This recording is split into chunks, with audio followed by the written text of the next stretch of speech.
박원순 서울시장의 복지 문제 또다시 논란에 섰습니다. 이번엔 또 뭐가 논란이 되고 있는지 자세히 또 알아보겠습니다. 자, 일단 고시원비를 대납해준다. 이거 좀 굉장히 의아한 얘기인데 저는 이런 정책 처음 봤습니다. 동정민 팀장. 네. 예, 이런 얘기 좀 의아하게 들리지 않았나요? 어떻습니까? 네, 각종 고시나 시험을 준비하는 장기 수험생들이 있죠. 이들에 대해서 서울시가 157억 원을 투입을 해서 예. 고시원비를 3개월 이상 내지 않은 미납자들에게 월 15만에서 30만 원 하는 고시원비를 대신 내주는, 그러면서 최대 1년 동안 내주는 그런 내용입니다.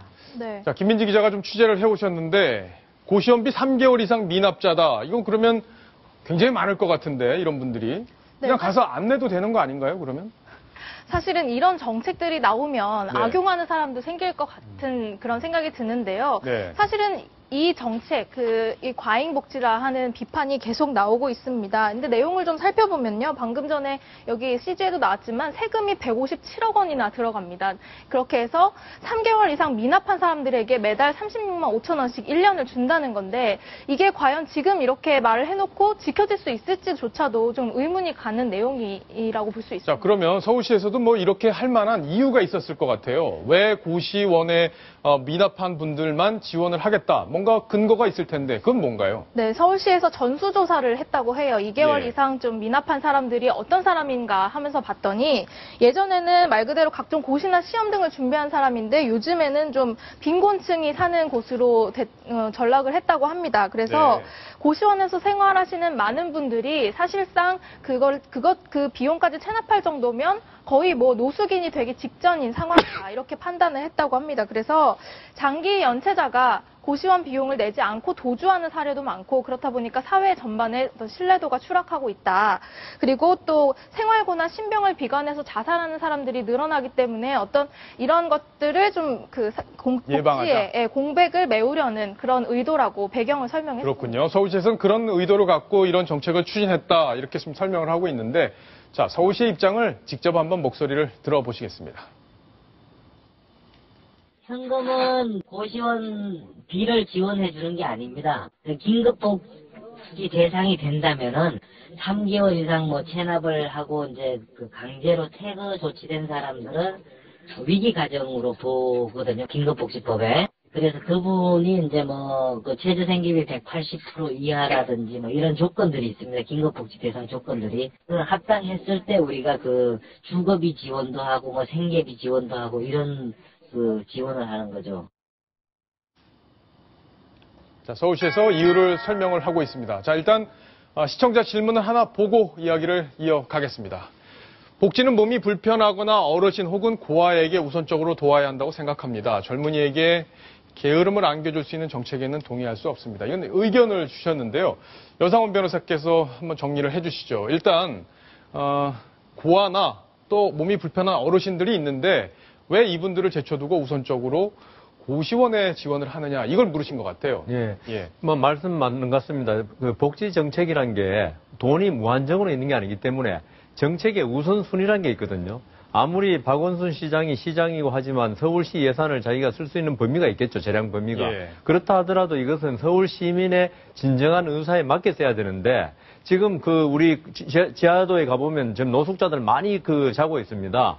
이런 사람들이라든가 여기 말한 세모녀 가정이라든가 여기에 그 노인 어르신분들, 고아 이런 분들이 가야죠. 만일 지금 박원순 시장의 그 정책은 이 시민의 어떤 사적인 영역에 공권력이 너무 많이 개입하는 겁니다. 앞으로 이런 경우가 확대되면요. 앞으로 월세 못 내는 사람 다 도와줘야 됩니다. 월세 못 내서 쫓겨나는 사람들 다 도와줘야 되는데 이거는 지극히 사적인 영역이거든요. 그러니까 박원순 시장이 무슨 이 사람들이 힘들다고 해가지고 무조건 도와줄 게 아니고 정책의 우선순위가 뭔가를 정확히 판단한 다음에 이 도와주는 방법을 정해야지. 그리고 제 생각에는 가능하면 사적인 영역은 그 개인 간의 거래에 맡겨야 된다. 그걸 너무 과도하게 개입한 것은 이건 사회주의 국가거든요. 그런 부분에서 이 카톡 질문자의 말씀이 저는 100% 찬성합니다. 100% 찬성하신다. 박성훈 논설위원이 보시기에는 어떻습니까? 아무래도 이제 예산이 한정돼 있다 보니까 다 돕고는 싶지만 그게 제한돼 있기 때문에 이런 문제들이 생기는 건데. 그렇습니다. 그 한정된 재원을 어떻게 배분할 것인가를 판단할 때 가장 중요한 것이 합당한 기준 아니겠습니까? 예. 그렇다면 저것은 고시원이냐 아니냐가 기준이 돼서는 안 되죠. 그럼 만일에 달동네에 있는 사글세 빵을 못 내가지고 쫓겨나는 분에 대해서는 박 시장은 뭐라고 답변할 것입니까? 예. 이 부분에 대해서 어떤 저런 고시원이다 아니다가 아니라 어떠한 소득 기준, 어떠한 상황에 처해 있는 분들에게 서울시가 어떠한 명목의 복지 예산을 투입하겠다. 이 부분을 아주 객관적으로 클리어하게 해야 되는데 그렇지 않고 물론 요즘 고시원은 사실 고시생들만이 아니라 저소득층의 사람들도 들어가 있습니다만 기본적으로 고시원에서 고시를 준비해서 어떤 고위직 또는 정부 공무원이 되겠다라고 하는 젊은이들의 경우는 사실은 바로 조금 있으면 공직자나 어떤 여론주에 영향을 꽤 많이 미칠 수 있는 어떤 유력한 유권자들에게만 어필하겠다. 다시 말해서 서울시장으로서의 순수 행정보다는 정치적 의도가 무엇인가를 생각해야 하는 그래서 포퓰리즘에 의한 대권 행보 아니냐 이런 의구심을 살 수 있기 때문에 저 부분에 대해서는 좀 더 명확하고 합당한 기준을 정리해야 될 것 같습니다. 예, 박성원 논설위원이 아주 날카롭게 지적을 해주셨습니다. 시청자 질문이 하나 더 들어왔네요. 같이 한번 보겠습니다.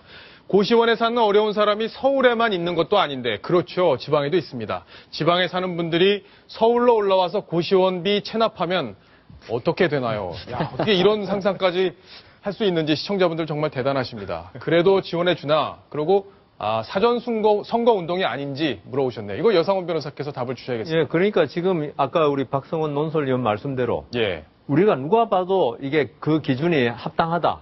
이게 세야 되는데 지금 바로 우리 카톡 질문 주신 분 말씀대로 예. 지방 사는 사람이 서울에 와서 고시원비 체납할 때 그 돈은 누구 돈으로 그걸 지원해 주냐? 결국 서울 시민의 돈이거든요. 그렇죠. 이건 그 지방자치제의 원칙에 전혀 맞지 않거든요. 네. 그러니까 이런 부분도 전혀 지금 고려하지 않은 채 제가 보기엔 어떻게 보면 즉흥적인 발상이 아닌가. 즉흥적인 근데 발상이다. 그런 즉흥적인 발상이 계속 포퓰리즘에 계속 나오면은 저는 박원순 시장이 벌써 그 2017년 대선을 앞두고 선거운동을 하기서 그런다고 믿고 싶진 않은데 이런 포퓰리즘 발상이 계속되다 보면은 박원순 시장이 오해를 살 수 있는 부분이 분명히 있기 때문에 이 부분에 있어서 어떤 투명하고 명쾌한 그 기준을 세우고 포퓰리즘적인 발상은 좀 자제해야 한다고 봅니다. 예, 포퓰리즘적인 발상이다. 사전 선거 운동으로까지는 볼 수 없지만 반복될 경우 그런 오해를 살 수 있다는 지적까지 정리를 한번 해보겠습니다.